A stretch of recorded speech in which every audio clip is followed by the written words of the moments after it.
morning. Almost afternoon, 10 to 12. I'm knackered today. I am so tired. I didn't really sleep that well. I guess I did sleep, but I didn't get to sleep till about 1:30 in the morning, 1:30, 2, something like that.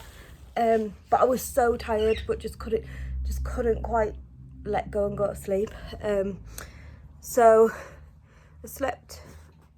To be fair, I did sleep solidly from 1:30 till I think it's about 7:30. So I guess that is quite a bit of sleep, like solid sleep. But I was so knackered. I woke up, let the dog out, went back to bed. Not necessarily meaning to fall back to sleep. I did fall back to sleep until I think it's about 10 o'clock when the postman knocked at the door. So I think I have had quite a lot of sleep, but I still feel quite tired. So I think I'll just have a lazy day today. Do you know what I have come to realise? That whenever I say I'm going to have a lazy day, I'm more productive than ever. When I say I'm going to have a productive day, nothing gets done. I have done more in this hour than I normally do in a day. All I've got left to do is hoover and mop the kitchen floor, but Matt's going out on his bike soon. So I'll wait till he's gone and then I can mop the floor a little bit easier, because it's hard work with a bike in the way, as you can imagine, in our teeny tiny kitchen. When his bike goes, the kitchen feels massive. Obviously it's not a massive kitchen, but it's like, so yeah, I'll wait till he's gone and then I'll finish doing the job. So I think that's the key. From now on, I've just got to say, oh, I'm not doing anything today. I just get stuff done.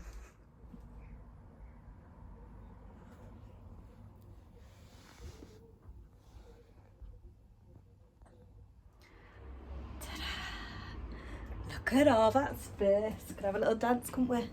Da da da da da da. It's it's 2 o'clock. Gosh, where's today going? I don't know. All right, baby. I don't know why you're down there looking so sad. Yeah, I'm gonna have a coffee, and then I'm gonna take Her Majesty out, and then I will do the hoovering and mopping when I get home. I want to wash my couch cover, put the cushion covers in the wash.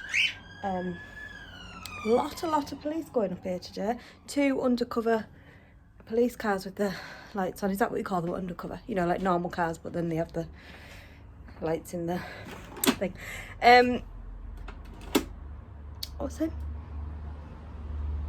Yeah, I'm debating washing the couch cover. I might just do it tomorrow because we've run out of line space.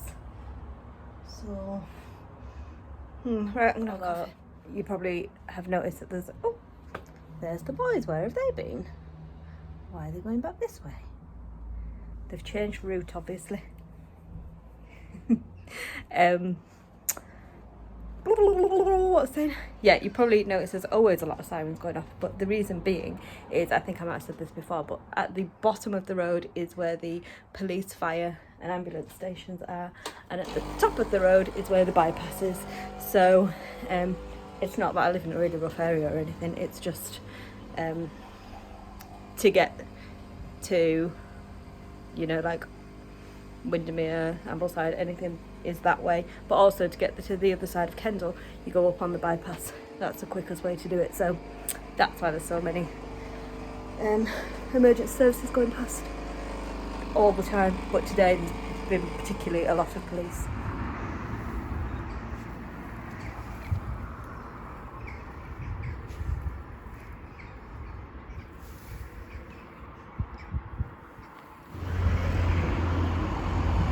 What are you doing up there? You coming down? Go on then. Good girl.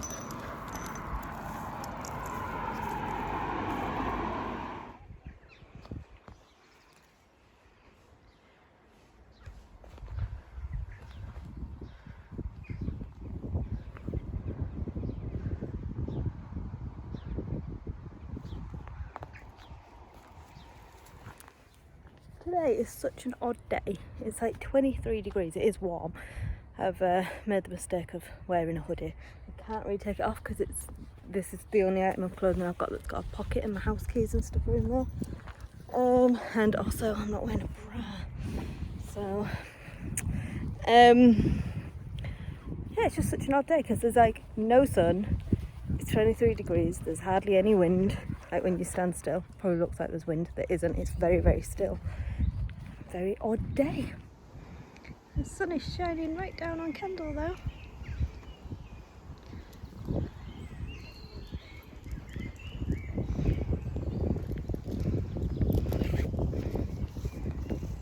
I've let her wind today and we've come down the alleyway. It's very steep. This is what I don't really like coming down. It's very steep and slippery. Well, it's not slippery today actually. But I do like it down here. It's really cool because there's just this like row of houses that have absolutely no parking whatsoever. But just like hidden away down this alleyway. And then there's this house here, which is just abandoned. It was up for sale for a while and I don't know if it got bought, but nothing ever happened to it. But look, it's just down this. I've showed you before, but how amazing. And it's got like the old-fashioned lamp down there. Gorgeous, isn't it? I'd like to look it up. I wonder what the address is. See how much it sold for and if it did sell. Amazing. Okay, so it's 5 o'clock and I can hear the dog in Matt's room. What's she doing? I should probably go and check on that actually. Oh no, here she comes. It's alright. Panic over. It's 5 o'clock. We're obviously back from walking. What's she doing? What are you doing, Ness? Can't trust that dog. I have finished hoovering and mopped all the floors and I'm all done. Got chicken out for freezer. Got chicken out of the freezer this morning for tea. Spatchcock chicken. Why can I not get my words out? Anyway, there she is. What are you doing? Go on up then. Go on up then. Up, up, up.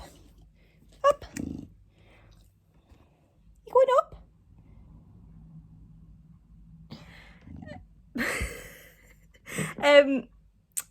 Oh god, what am I bloody rambling on about? Yeah, so I'm all sorted and I thought, there she goes. Let's go. Why are you being a pain? Huh? So I thought, oh, I'll just have myself a little beer. So I got a beer out of the fridge and then realised it's the last one. So, I mean, I'd like to say, oh, Matt's probably taken some, but he's not really a drinker, so I very much doubt it. I think it's all been me.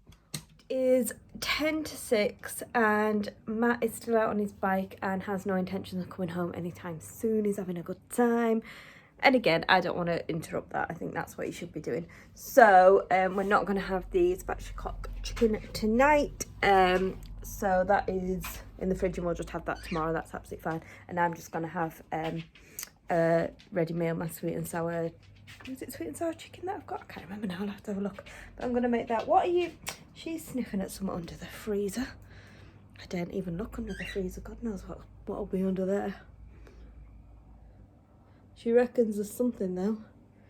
So I just took Nesca for a little loop around the green before bed. And there was this man on the green who has a dog. And I spoke to him before. He always has treats and he gives Nesca a treat and stuff. But today, like, I stood and talked to him for quite a long time. And it was like, he wasn't meaning to be offensive.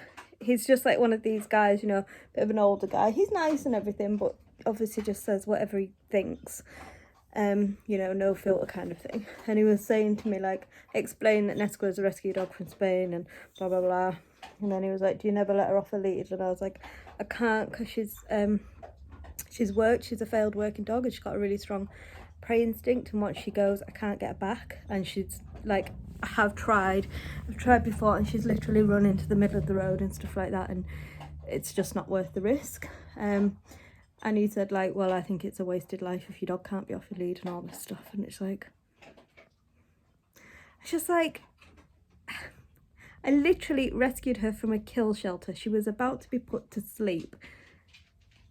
Like, and before she was in the kill shelter, she was left in a kennel for days on end. She came out to work and got put in the kennel for days and came out to work and put back in the kennel. So I don't think she's got a worse life now. I think she's living a much better life. And yeah, it's a massive shame she can't be off her lead, but at the same time, she's still got a good life. She's got a good quality of life. She's, you know, I mean, look, she's knackered now from that walk. She has a very lovely, comfortable life here. And he was saying like how his dog, he goes, this can't be right when I thought about it afterwards when I walked away. He said that he takes his dog out 5 times a day for an hour and a half. Well, that's a heck of a lot of exercise. And actually, that's not healthy for your dog to do that every single day. And then he says that once he's come back from the walk, he then plays ball with it for ages. And again, I'm thinking like, well, that's too much. It's like massively important that your dog gets enough sleep. Dogs need a lot of sleep.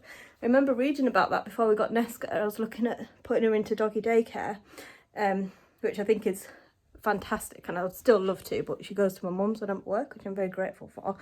But when I was looking at doggy daycares, I came across like some articles that were saying how if you're going to put your dog in doggy daycare, it's incredibly important that they get rest time, enough rest time. And sometimes these doggy daycares are, how many times can I say doggy daycare? Are not great for your dog because they don't get the rest they need. You know, they're on the go all the time, which isn't necessarily very good for them. Anyway, so yeah, he said that. And then I was like, okay.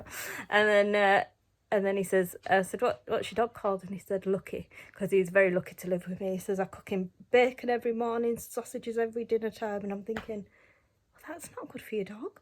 That amount of salt. I mean, I'm sure your dog bloody loves it, but that's not healthy. And there you say that my dog has a wasted life because she can't be off a lead.